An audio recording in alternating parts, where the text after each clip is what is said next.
વાવ-થરાદ જિલ્લામાં આગામી સ્થાનિક સ્વરાજ્યની સંસ્થાઓની ચૂંટણીને લઈને રાજકીય ગરમાવો જોવા મળી રહ્યો છે। ભારતીય જનતા પાર્ટી દ્વારા ઉમેદવારોની પસંદગી માટે સેન્સ પ્રક્રિયા હાથ ધરવામાં આવી હતી। આ પ્રક્રિયા હોટલ શિવાય ઇન્ટરનેશનલ ખાતે યોજાઈ હતી, જેમાં જિલ્લા પંચાયત, તાલુકા પંચાયત અને નગરપાલિકાની ચૂંટણી માટેના સંભવિત ઉમેદવારોની પસંદગી અંગે ચર્ચા વિચારણા કરવામાં આવી હતી। આ પ્રસંગે મોટી સંખ્યામાં કાર્યકરો, આગેવાનો અને પક્ષના હોદ્દેદારો હાજર રહ્યા હતા। ઉમેદવારોની પસંદગી માટે નિયુક્ત નિરીક્ષકો દ્વારા કાર્યકર અને આગેવાનોના મંતવ્યો સાંભળીને પ્રક્રિયા હાથ ધરવામાં આવી હતી। ઉલ્લેખનીય છે કે વાવ-થરાદ જિલ્લા પંચાયતમાં પ્રથમ વખત ચૂંટણી યોજાઈ રહી છે, જેને કારણે આ વિસ્તારમાં રાજકીય માહોલ વધુ ગરમાયો છે। વિવિધ રાજકીય પક્ષો દ્વારા ઉમેદવારોની પસંદગી અને ચૂંટણીની તૈયારીઓને લઈને બેઠકોનો દોર શરૂ થયો છે।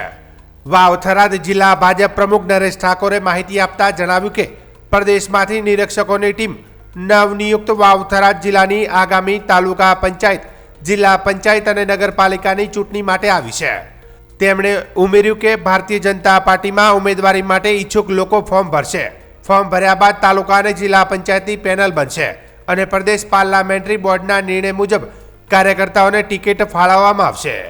નવનિયુક્ત વાવ-થરાદ જિલ્લાના આગામી તાલુકા પંચાયત, જિલ્લા પંચાયત અને નગરપાલિકાની ચૂંટણીના નિરીક્ષકો માટે પ્રદેશમાંથી ટીમ આવેલી છે અને તાલુકા પંચાયત, જિલ્લા પંચાયત અને નગરપાલિકા માટે ભારતીય જનતા પાર્ટીમાં ઉમેદવારી માટે ઈચ્છુક લોકો અત્યારે ફોર્મ ભરશે અને ફોર્મ ભર્યા બાદ તમામ તાલુકા, જિલ્લા પંચાયતના જે પેનલ બનશે અને પેનલમાંથી જે પ્રદેશનું પાર્લામેન્ટરી બોર્ડ નક્કી કરશે એ પ્રમાણે કાર્યકર્તાને ટિકિટ મળશે।